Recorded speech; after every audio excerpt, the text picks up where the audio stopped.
देखिए, जहां पैसा इन्वॉल्व होता है वहां पर बेईमानी अक्सर आ ही जाती है, क्योंकि पैसे के साथ में ताकत आती है। और जब आपके पास ताकत आती है तब आपके मन में ये विचार भी आ जाता है कि हर चीज मेरे ही अकॉर्डिंग चलनी चाहिए। कुछ ऐसा ही इस समय माजरा दरअसल मुंबई इंडियंस के ऊपर एक आरोप लगा रहा है।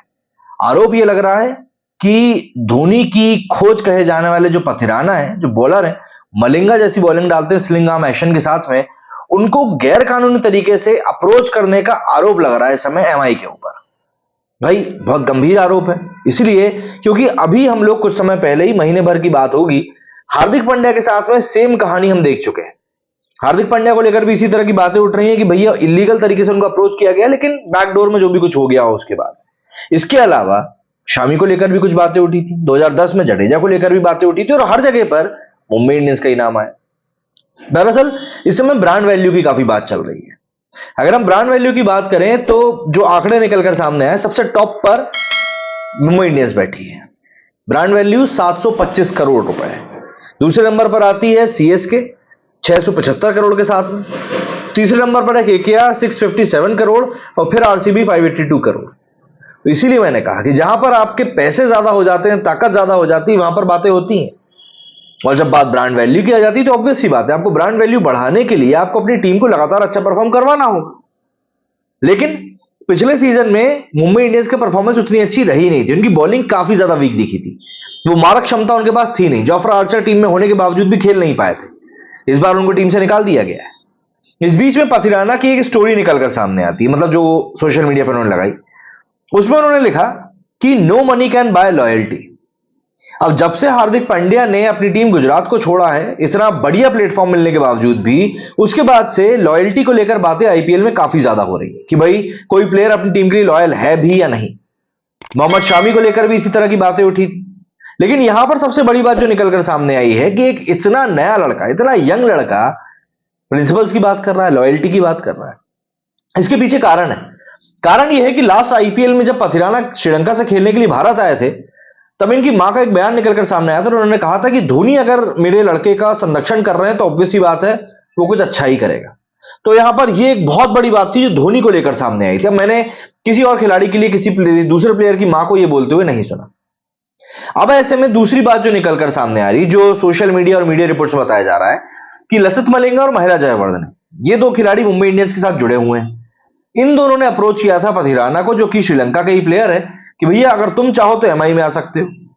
अब मैं आपको इसका कारण बताता हूं। कारण यह है कि पथिराना की जो इस समय वैल्यू है, वो वैल्यू काफी ज्यादा कम है। मतलब पथिराना को पैसे जो मिलते हैं, उस पैसे के मुकाबले जो नाम उन्होंने अब सीएसके में कमा लिया है, अगर वो ओपन मार्केट में आते तो उसको अच्छे खासे पैसे मिल जाएंगे। अब ये बात तय है। और मुंबई इंडियंस के पास में अगर हाल फिलहाल की अगर हम बात करें तो बॉलिंग उनकी काफी वीक है। जसप्रीत बुमराह है उनके पास में, लेकिन 4 ओवर ही डाल रहे हैं वो, बाकी का क्या। बैटिंग की बात करें तो मुंबई इंडियंस की बैटिंग फॉर्मिडेबल है, मतलब आप उसके आगे किसी को नहीं रख सकते। बट अकेली बैटिंग से भी आप मैच नहीं जीतते।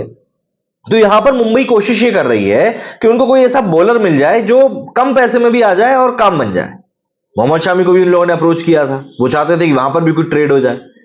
दरअसल ऐसा नहीं कि मुंबई के पास पैसे नहीं थे, मुंबई के पास पैसे थे, क्योंकि उन्होंने कैमरन ग्रीन को निकाला था। लेकिन उन्होंने हार्दिक पांड्या का जब ट्रेड इन किया, वहां उनके 15 करोड़ रुपए लग गए। और ये सब सिर्फ आरोप लग रहे हैं ना, किसी बात को अभी तक कोई सिद्ध नहीं किया गया है। सिर्फ और सिर्फ यहां पर आरोपों की बात चल रही। तो यहां पर समझ में यह आया कि भैया आर्चर हमारी टीम से चला गया है, तो हमको एक नया बॉलर चाहिए। इसीलिए लोगों ने पथिराना को कांटेक्ट किया। और देखिए, लालच कौन सी, मतलब बुरी बला इसको ऐसी तो कहते हैं ना। तो पथिराना को भी वही लालच दिया गया कि भैया हम आपको ज्यादा पैसे दे देंगे, आपकी वैल्यू ज्यादा बड़ी है। और यही चीज समय रिंकू सिंह के लिए भी कही जा रही है। रिंकू सिंह को कुछ 80-85 लाख में वो केकेआर की तरफ से खेल रहे हैं। आज की तारीख में अगर रिंकू सिंह ऑक्शन में चला जाए ना, न जाने कितने करोड़ पीठ के अंदर लाएगा। 12-15 करोड़ से कम नहीं लाने वाला बंदा। तो ये सिचुएशन इस समय चल रही है। अगर मैं आपको इस समय मुंबई इंडियंस की जो पूरी कार्य प्रणाली है, जो उनकी स्क्वाड है, उसके बारे में बताऊं तो मुंबई इंडियंस के पास में अभी करंटली 17 प्लेयर्स हैं, जिनमें से कि 4 ओवरसीज प्लेयर्स हैं। 8 स्लॉट उनके पास खाली है, उनमें वो 4 ओवरसीज के प्लेयर्स को डाल सकते हैं। लेकिन अगर पर्स की बात करें तो 5 करोड़ रुपए बढ़ जाने के बावजूद भी उनके पास पर्स है मात्र 17 करोड़ का। मतलब कि वो किसी भी महंगे खिलाड़ी को तो यहां पर अफोर्ड कर ही नहीं सकते।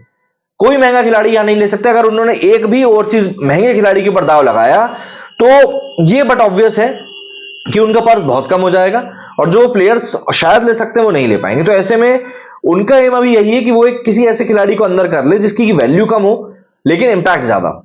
ये बात चल रही है। बट फिर बात घूम फिर कर यही आ जाती है कि भैया आखिर कैसे करेंगे। तो कुछ प्लेयर्स हैं, जैसे हसन रंगा की हम बात कर सकते हैं, या फिर कुछ अनकैप प्लेयर्स जिनके ऊपर इनकी टैलेंट रिकग्निशन टीम जो है नजर गड़ाए हुए हो। एक हेनरिकेस करके बॉलर है, एक कोएट्जे करके बॉलर है, लेकिन कोएट्जे को लेकर ऐसा माना जा रहा है कि उसकी ब्रांड वैल्यू अब थोड़ी बढ़ चुकी है, तो इसलिए वो शायद बिडिंग वॉर में जाएगा। मतलब कि उसको लेकर अच्छी खासी बोली लगनी तय है, ये बात मानी जा रही है। तो ऐसे में बात यही आ जाती है कि क्या वाकई में मुंबई इंडियंस अनएथिकल वेज का यूज कर रही है प्लेयर्स को अप्रोच करने के लिए? क्योंकि आईपीएल के जो रूल्स हैं उनके हिसाब से कोई भी टीम या कोई भी खिलाड़ी एक दूसरी टीम को या दूसरे खिलाड़ी को अप्रोच नहीं कर सकता। मतलब कि कायदे से देखा जाए तो मुंबई इंडियंस पथिराना को डायरेक्टली अप्रोच नहीं कर सकती।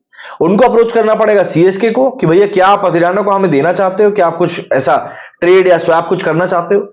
अगर सीएसके तैयार है तो ठीक है, लेकिन पथिराना नहीं कर सकता। क्योंकि हार्दिक पांड्या के केस में भी यही बात निकलकर सामने आई थी कि हार्दिक पांड्या को एक टीम ने डायरेक्टली अप्रोच किया था और फिर उसके बाद हार्दिक पांड्या की भी उसी टीम में जाने की इच्छा थी, इसीलिए फिर गुजरात ने कुछ बोला नहीं। मतलब ये कुछ ऐसा ही हो गया कि जब बीवी बेवफा हो ही गई है तो फिर उससे लड़ने का क्या ही मतलब है, जाने दो जहां जाती है।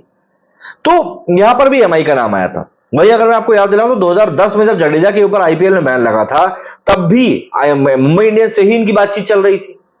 तो ये काफी सारी चीजें हैं जो इस समय आईपीएल के सर्किट में चल रही है, वो भी ठीक एन ऑक्शन के पहले। तो एमआई के ऊपर सवाल उठ रहे हैं कि यार ये लोग आखिर किस तरीके से कर रहे हैं, खेल को खराब कर रहे हैं, 10 तरह की बात है। आपको क्या लगता है इस बारे में? कमेंट करके जरूर बताइएगा। मेरे स्टूडियो फिलहाल नहीं। जय हिंद, जय भारत।